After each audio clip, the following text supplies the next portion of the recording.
Oke, pernah nggak sih pas mau check out dari hotel, kita dikasih selembar kertas panjang yang isinya detail pengeluaran kita? Nah, kali ini kita akan bedah tuntas dokumen yang kadang bikin pusing itu, yaitu rekening tamu. Pasti sempat kepikiran kan? Gimana caranya pihak hotel bisa tahu kita pesan kopi di lobi, terus besoknya pakai jasa laundry, dan semuanya itu bisa muncul rapi dalam satu tagihan di akhir? Nah, jawabannya ada di sebuah sistem yang keren banget dan kita akan bahas bareng-bareng. Ini dia peta perjalanan kita hari ini. Kita mulai dari dasarnya dulu, apa itu rekening tamu dan kenapa ini penting. Terus, kita kenalan sama 3 jenis utamanya. Setelah itu, kita bakal bedah isinya, dan terakhir kita lihat langsung cara kerjanya. Yuk kita mulai? Oke, pertama-tama kita samain dulu pemahaman kita. Apa sih sebenarnya rekening tamu itu? Gampangnya gini deh, anggap aja ini semacam buku harian keuangan Anda selama nginap di hotel. Setiap kali Anda pakai fasilitas berbayar, mulai dari sewa kamar, makan di restoran, sampai minibar, semuanya dicatat di sini. Jadi, ini adalah pusat catatan semua transaksi Anda. Oh iya, satu hal penting nih. Istilah rekening tamu ini punya banyak nama lain di dunia perhotelan. Mungkin Anda pernah dengar guest folio, master bill, atau guest account. Nah, jangan bingung ya, itu semua maksudnya sama aja, catatan transaksi Anda selama menginap. Sekarang pertanyaannya, kenapa sih sistem ini penting banget? Kenapa hotel nggak nagih kita setiap kali kita selesai makan atau minum aja? Kan lebih simpel. Jawabannya, karena rekening tamu ini berfungsi seperti pusat kendali. Ini cara paling efisien buat hotel untuk mastiin nggak ada satupun transaksi yang kelewat. Dan buat kita sebagai tamu, ini artinya proses check-out jadi jauh lebih cepat dan rapi, karena semua tagihan udah jadi satu, nggak ada drama. Nah, yang menarik, ternyata rekening tamu itu nggak cuma satu jenis loh. Ada 3 tipe utama yang perlu kita tahu, tergantung situasi dan siapa yang menginap. Yang pertama, ini yang paling umum. Namanya rekening perorangan. Kalau Anda liburan sendiri atau sama keluarga, kemungkinan besar Anda akan dapat yang ini. Semua pengeluaran pribadi, mulai dari kamar sampai pesanan room service, semuanya masuk sini. Kedua, ada yang namanya rekening tambahan atau extra bill. Gini deh contohnya, bayangin Anda lagi perjalanan dinas. Biaya kamar dan sarapan mungkin sudah ditanggung kantor.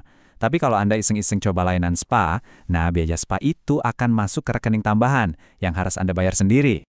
Dan yang terakhir, rekening inti atau master bill. Ini biasanya dipakai buat rombongan besar, misalnya grup tour atau acara kantor. Jadi biaya-biaya utama kayak sewa kamar dan ruang rapat, semuanya digabung ke satu tagihan inti. Sementara itu, pengeluaran pribadi tiap anggota, misalnya belanja di toko souvenir hotel, akan masuk ke rekening perorangan mereka masing-masing. Rapi banget kan? Oke, sekarang kita masuk ke bagian yang paling seru. Kita akan coba bedah sebuah rekening tamu buat lihat isinya apa aja. Biar nanti pas lihat tagihan sendiri, Anda udah nggak bingung lagi. Nah, di depan kita ini ada contoh format rekening tamu. Kelihatannya mungkin agak rumit ya. Tenang, sebenarnya ini simpel kok. Kita bisa pecah jadi 3 bagian utama. Bagian paling atas itu namanya kepala atau heading. Disinilah semua info identitas kita berada. Ada nama hotel, alamatnya, terus data diri kita, nama, nomor kamar, tanggal kita datang dan pulang. Penting banget buat ngecek bagian ini dulu, pastiin semua datanya benar.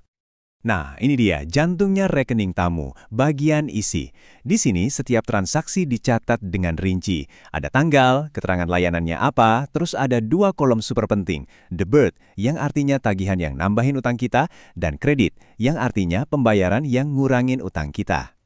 Dan di paling bawah, kita punya bagian akhir. Disinilah kita bisa lihat total saldo akhir yang harus kita bayar. Angka ini adalah hasil dari semua debit dikurangi semua kredit.